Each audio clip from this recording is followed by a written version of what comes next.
How many of you can relate to this? You move your mom into assisted living. A year goes by, maybe more, and you get a phone call from the executive director. Your mom has started to wander into other residents' apartments. I'm your host, Valerie Borgman, and whether it's refusing care, forgetting to shower, or missing meals, today we're taking a look at some strategies for when assisted living may no longer be working. Welcome to Desperately Seeking Senior Living, a podcast for sons, daughters, grandkids, and spouses who suddenly find themselves tangled in the search for senior living and care. If you like today's episode, don't forget to subscribe and check out our doable download in today's show notes for a printable summary of the show and a bonus tip from our guest. You're listening to our doable tips, short answers to your questions. Don't see your question listed? Send us a note. Then don't forget to subscribe so you never miss an answer. Welcome to the show. Last week, we asked the question, is someone with memory loss okay to live in regular assisted living? That was a really popular episode. And in that episode, we mentioned a couple of strategies to help someone either try assisted living or buy some time if a move to memory care needs to happen. Well, today we're going to focus on more of those strategies, and we're going to assume that your mom or dad already live in assisted living. No one, and I mean no one, wants to get that phone call from the executive director or the director of nursing.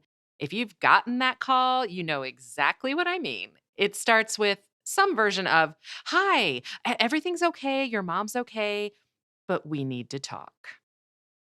What follows is a list like this.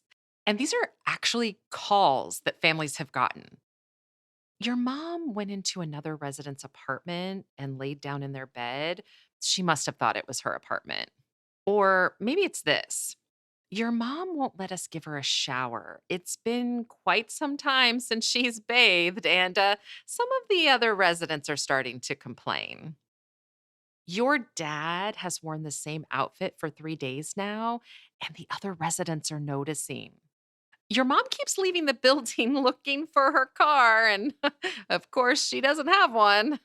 Or this one. We found your dad trying to climb our retaining wall. Um, you know how we have those photos of our residents at the front desk, when they pass away? Your mom thought it was her brother, and she took it to her apartment.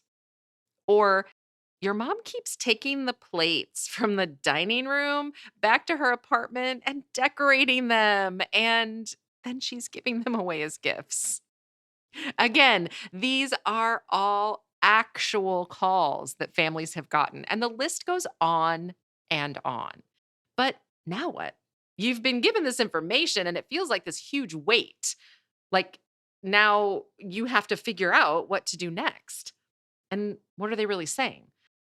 Maybe they actually say it. It's time for memory care. This may feel like an emergency, and honestly, sometimes it is. But you've been through this moving process before, and you know it's not easy. It's touring, finding the right price, the right location, the right everything. So, what can you do to help buy some time and take some of that pressure off? Today, we're going to look at 4 options. Here are the options. Number 1, family members taking shifts when extra help is needed. Number 2, adding care services such as hourly checks and escort. Number 3, tools such as GPS, writing letters, notes to help your loved one with whatever they're experiencing. And number 4, hiring outside care from a home care agency. The first option can be tough for most families, especially if you're in what they call that sandwich generation, right? You've got a job, you've maybe got kids. So taking shifts and working out schedules can be really hard. I've worked with many families who have done just that, though. One family whose mom started sundowning and getting up at night took turns spending time with her in her apartment in the evening, even spent the night just to make sure she was safe. And many communities will work with you if you need to do this. For some families, this may be the best option. From a financial perspective, it may be the only option. Number 2, adding care services. Luckily, we're talking about assisted living.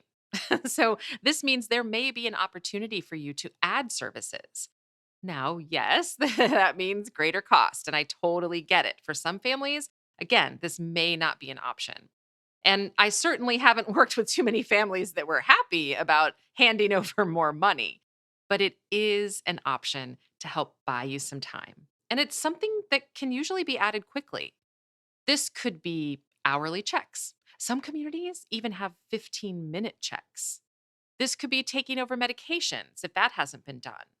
Maybe a staff member actually goes to get your dad for meals and walks him to his seat and then walks him back to his apartment when he's finished eating. That same escort, which is what they call it, could be used for activities. For showering, it might require more creativity, and that does mean more staff sometimes. When I worked in assisted living, I remember this resident who started refusing showers. She had developed memory loss while living in assisted living, and obviously, showers are important. And so we designed an entire spa day for her. We told her that she had won this prize, and we bought a soft robe and slippers and all the good smelling soap and lotion. And then we treated her like a winner. The attitude of the staff was totally different, and it absolutely helped.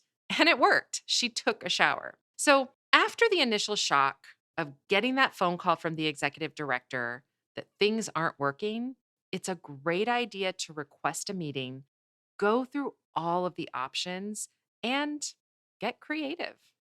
Number three, tools. Once you know the concerns, you can start to add in tools to help.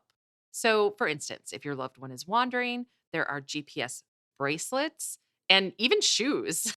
And some assisted living communities, usually the ones that also have memory care on their campus, sometimes have these GPS devices as part of their assisted living program. So, it's worth asking. We have some families that ask about putting cameras in their loved one's apartment. And this is actually a little more complicated than you might think. Because of residents' rights, most states actually have laws that govern this. So you'd want to research in your state. Usually there has to be a very specific reason for the camera, which I think wandering would qualify. But then there also has to be a specific time frame and everybody has to be on the same page. So it's kind of a big deal. Other tools are automatic motion lights to help your loved one stay safe if they're getting up in the middle of the night, or a clock that actually says in big letters morning, night, AM, PM, very large and clear for those that start to mix up their days and nights, right? So they're getting up at 3 a.m. thinking it's time for breakfast.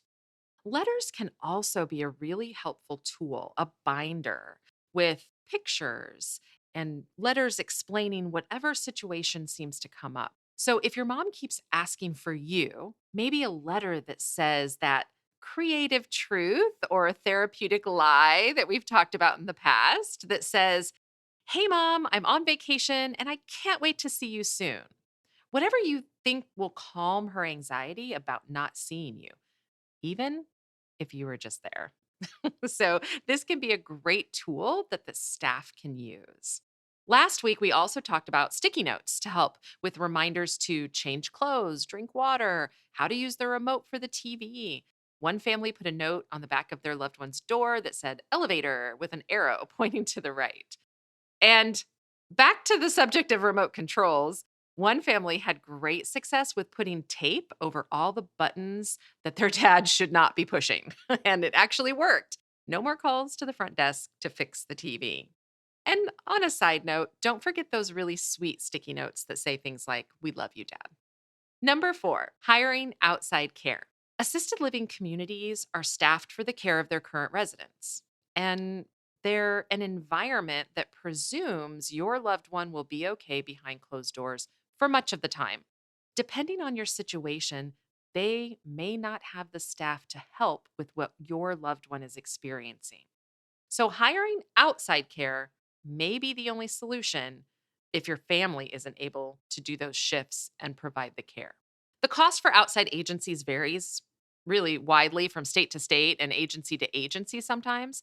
depending on the number of hours per day and other factors. Maybe you only need someone to stay overnight, or maybe you need them the full 24/7. They can usually start services quickly, sometimes within 24 hours. So, this can be a really great option to help buy you some time while you're looking for that memory care community. It's important to really look at your situation.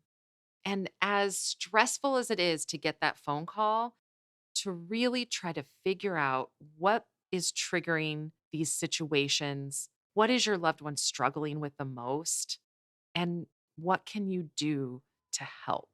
It really is not a one size fits all. And many times it may take more than one strategy, but hopefully, just knowing that there are some options can help take a little bit of that stress away. Thank you so much for listening. Don't forget to send us your questions. And until next time, make it doable. Today's episode is brought to you by ClearPath Senior Living Solutions. ClearPath helps families find assisted living, memory care, and other resources. Find our contact information in today's show notes. Check out this episode's doable download in show notes for details, including industry terms and definitions we discussed, as well as a bonus tip from our guest. Have questions or your own tips to share? Leave us a message. We'd love to hear from you. And until next time, make it doable.